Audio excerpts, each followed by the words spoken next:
বর্ষার পানিতে এখানে ছোট ভাইরা মাছ ধরতেছে। তো দেখি কি মাছ, মাছ পাইছস?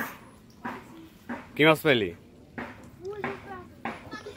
ও এখানে যে রাইখা দিছে ছোট ছোট, এগুলো কি মাছ? পুটি। পুটি কইটুক নিয়ে অনেক কিছুই আছে, ভালোই পাইছে পুটি। হ্যাঁ, দুইজনে নেমে গেছে।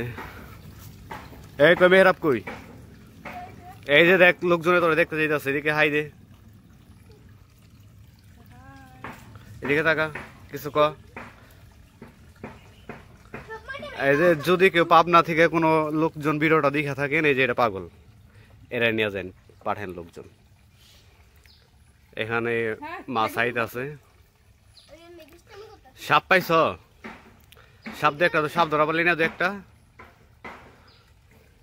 এখানে এই পাশে হইতাছে বৃষ্টির পানি জমছিল এই পাশে, তো সেই পানি এই দিকটা যাইতেছে, আর এইদিকে হইতাছে বর্ষার পানি আইছে, তো সেইখান থেকে মাছ এইদিকে যাওয়ার চেষ্টা করতেছে। তো ভালো মাছই ধরছে। হ্যাঁ দেখাইছে।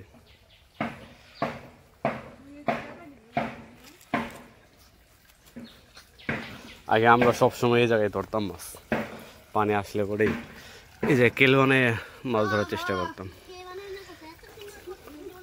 দেখছেন এটা যে পাগল, এই যে পাগলের প্রমাণ পেলেন। কি মহাবিন ধরতাম না রে ক?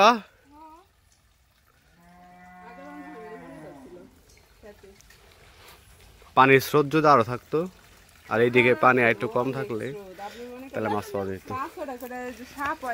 ভালোই পাইছে, অল্প সময়ের মধ্যে ভালো মাছই পাইছে। আর পানি তো আইসা পড়ছে, নতুন পানি আমাদের এখানে।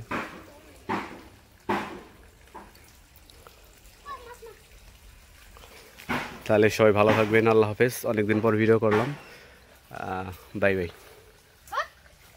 আজমাইনকে এখানে বন্দি করে রাখছে, বেচার ভিতরে বসে বসে মোবাইল দেখতেছে। কি ভালো ছেলে।